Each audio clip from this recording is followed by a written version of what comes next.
بكم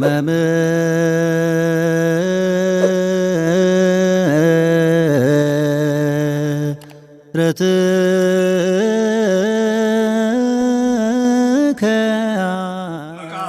كان الماء كان فرق كله واقتكون نعمنا أمين كبجموتا في جالة موتا ماتيون واقيون كان جالتن واقيو شنين كان جالتو خرفتوني channel keenya hundumti keessan akkam jirtu akkam yoo nageessani akkamiin turtani guyyaa har'aatiin kan nu ga'e waaqni keenya galannii fi ulfinni teessoo isaa aariyaam irratti eesaatiif haa ta'u jecha akka fedhaa fi jaalala waaqayyotti guyyaa har'aa kana mul'ata sobaa kan jedhu waliitiin ilaalla. Mul'anni maalidha? Mul'anni sobaa'oo mul'anni dhugaa fi soba qaba. Inni biraan garaagartummaan abjuu fi mul'ataa maalidha isa jedhuu fi guyyaa har'aa kana mul'ata sobaa kan jedhudha.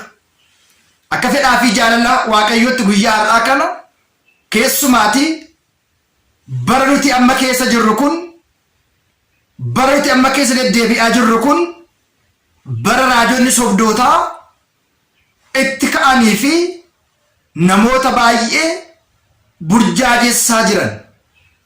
Namoota baay'ee dhiphisaa jiran, namoota baay'ee sobaa jiran irra kan argamnu jechaadha.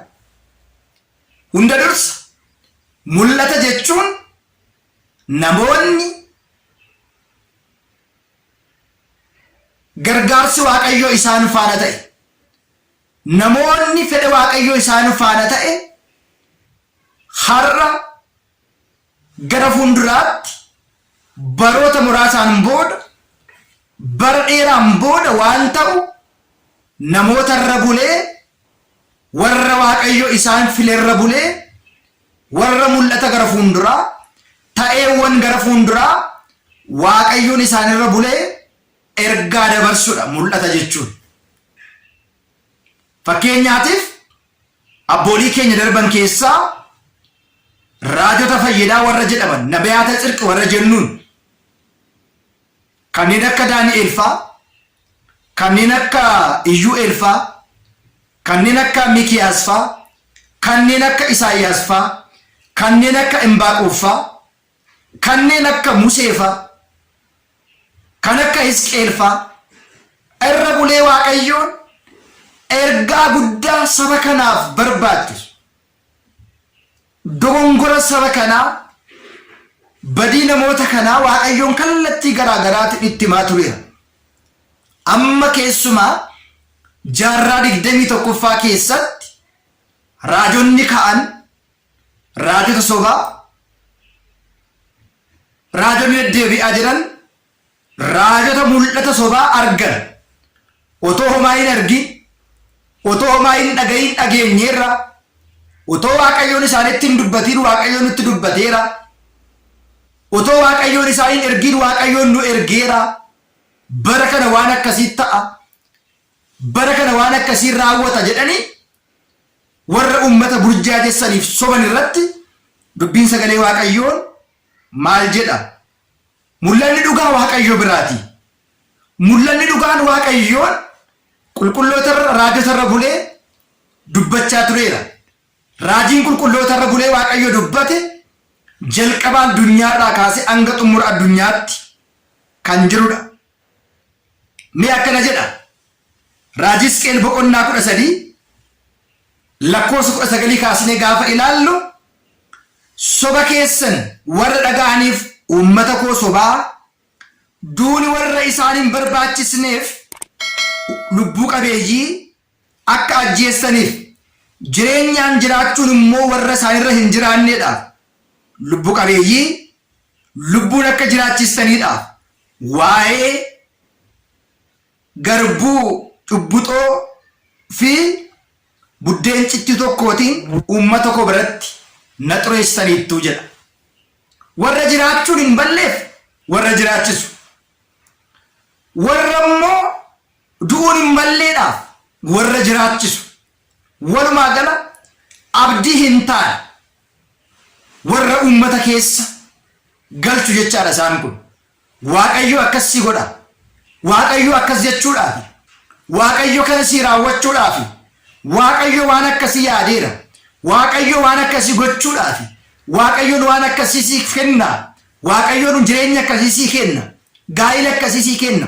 Bara dhuftu akkasidha. Bara kana keessa abaluutu du'a. Gaggeessaan akkasii hin du'a. Hoogganaan amantaa akkasii hin du'a. Biyya akkas taati. Mootummaan sana ta'a. Uummanni sana ta'a jedhanii warri mul'ata sobaa arganii warri otoo homaa hin argin uummata kana soban. Uummata koo sobuudhaan jechuudhaan raajii Hisqeel boqonnaa 13 gubbaa irratti warra soba keessan nagaan uummata koo sobdu jechuudhaan kaa'ee jira. Kanaaf gooftaan akkana jedha. Kunoo lubbuu qabeeyyii akka simbiraa isin warra kiyyeessu irree keessan keessaa ani irree keessan irran jira. Irree keessanis immoo fuudhee nan bulleessa. Akka simbirroos kan sin kiyyeessitan lubbuu qabeeyyiis immoo nan gadhiisaa jedha.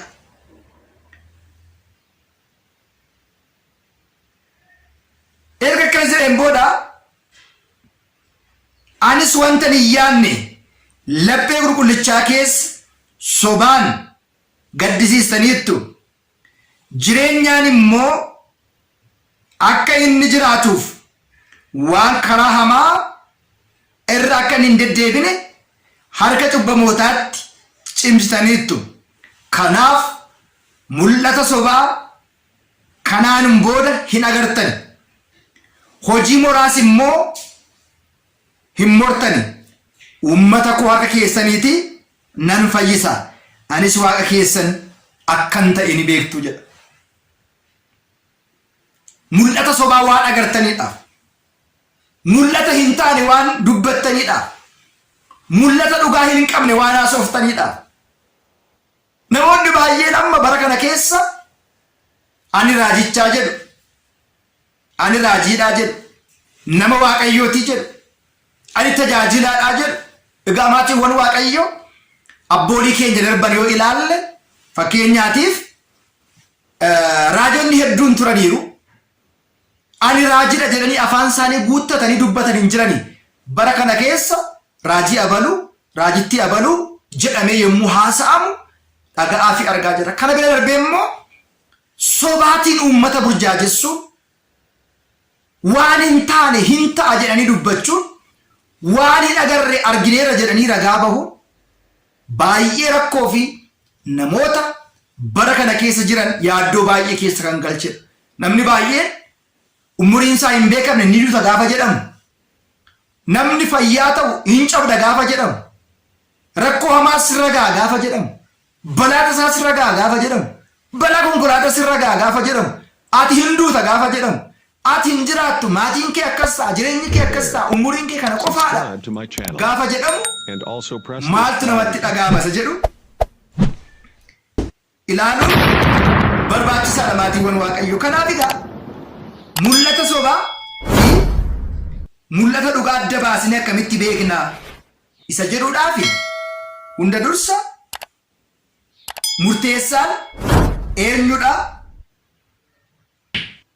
jennee gaafa ilaallu mul'ata arguudhaaf ammaman filamee jira isa jedhu beekuun barbaachisaadha.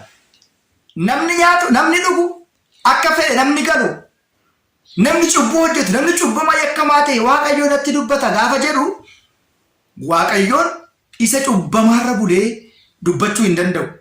Qulqulloonni darban raajonni yommuu waaqayyoon isaanitti dubbate dhokatanii holqatti galanii caakkaatti galanii bineensa faana wal mormaa seexana faana wal mormaa jireenya isaanii mo'ataniitu mul'ata waaqayyoo kana fudhatan karaa qajeelarra deemanii malee sobaa sagaagalaa ejjaa machaa cubbuu raawwachaa namni waaqayyo isaanitti dubbate hin jiru. Inni biraan raajii Hisqeel boqonnaa 7:26 irratti akkas jedha. Dhagaan dhagaa irratti ni bu'a. Oduuf oduu immoo ni hordofu. Raajicha biraa mul'ata ni fedhu. Lubicha biraa barumsi, jaarsa biraa immoo gorsi hin badaa jedhe. Maatiiwwan waaqayyoo sa'aatii kana kanarra geenyeera. Dhagaan dhagaa irratti ni bu'a. Oduu irratti immoo ni dhufa. Raajicha biraa mul'ata. lubicha bira barumsa jaarsa bira ammoo gorsi badaa hundumtu ofumaati burjaaja'a. Namoonni baay'een ofumaa burjaaja'aa jiru. Namoonni baay'een warra dubbatu miti warra hordofutu na gaddisiisan. Maaliif hojjettan? Maaliif duukaa bu'u warreen akkasii kana? Fakkeenyaatiif bara kana keessa wanta akkasii ta'uudhaaf jedhamee gaafa dubbatamu namni baay'een abdiidhaan bara sana eeggata. Waaqayyoon kan dubbate kan hin hambisne. Kan waadaa gale immoo kan hin hambisne. Waaqayyoon kan itti himan kan hin daganne. Kan kadhatan kan nama dhowwanedha. Maal jedha afaan Amaariffaatiin የነገሩትን የማይነሳ የለመኑትን የማይነሳ jedhama. Kana jechuun kan itti himan kan hin daganne. Kan kadhatan immoo kan nama dhorkanne jechaan waaqni keenya jechaan waaqa nuti waaqessinu maatiiwwan waaqayyo. Kanaaf egaa waa'ee jireenya keenyaa eenyutu beeka sa'aatii kanatti jennee gaafa ilaallu waa'ee jireenya keenyaa qaamni biraa beekuu hin danda'u. Namni kan saayyuu hin beeku waa'ee keenya nutti himuu hin danda'u. Amma namni baay'een waa'ee kee mul'atan arge, waa'ee biyya kanaa mul'atan arge, waa'ee ishee mul'atan arge, waa'ee tajaajiltoota mul'atan arge, waa'ee mana kiristaanaa mul'atan arge. Eenyudha inni? Mul'ata arguudhaaf. Mul'ata agarre immoo dubbachuudhaaf ga'umsi nu barbaachisa bara. Sadarkaan sooma keenya, sagada keenya, kadhannaa keenya cimuu qaba. Dhugumatti Eeliyaas faa nuti Eelsaa faa kan akka Isaayyaas faa, Hisqeel faa, Iyyu'eel faa, Embaaqoom faa, Daani'eel faa caalleetu sa'aatii kana keessa mul'ata agarra jennee namoota gowwomsinaayi. Inni guddaa uummanni lapheen isaa dhugumatti duudeera. Yeዚህ ህዝብ ልቡ ደንድኗል. Uummanni kun lapheen isaa duudeera. Dhaga'uus dhiiseera jedhee akkuma dubbate sa'aatii kana nuti namoota duukaa buunee dogongorree yeroo itti kufaa jirru malee maaliif jennee dhaabachuun sa'aatii itti argamaa jiru miti. Kanaaf egaa mul'anni haaraan har'a himamu. Gooftaan haaraan, amantaan haaraan bara kana keessa akka hin jirre beekuun hunduma keenya irra jira jechaadha. Egaa mul'anni raajota har'as ni dubbata. Mul'anni abboolii keenya har'as ni hojjeta. Fakkeenyaaf qulqullichi Yohaannis Faxmoo Dasseet bakka jedhamtutti macaafa isaa irratti yookiin immoo mul'ata isaa irratti jalqabaaf xumura addunyaa gara fuulduraatti maal akka ta'uu qabu hunduma isaa argeera. Raajiin har'a haaraa ka'u hin jiru. Raajiin har'a amantaan haaraa hundeeffamu hin jiru.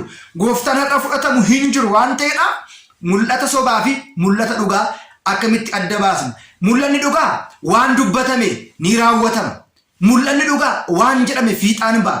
Mul'anni sobaa garuu akkuma beekamu kan dubbatame kan hin raawwatamne dhugaa of keessaa kan hin qabne sobaan uummata burjaajessuu fi kallattiin taane geessu yaaddoo hin jirre uummata keessa galchuun sobaan uummaticha kallattiin taanetti geessuun sirri akka hin taanee fi manni kiristaanaa mul'atas yoo agarte mul'ata warri argan warra gadaamitti yookiin immoo kawaan agaranii holqa seenanii namarraa adda ba'anii jireenya namummaa jireenya foonummaa hunduma dagatanii waaqayyo duukaaf jiraatan har'as waaqayyo itti mul'ata.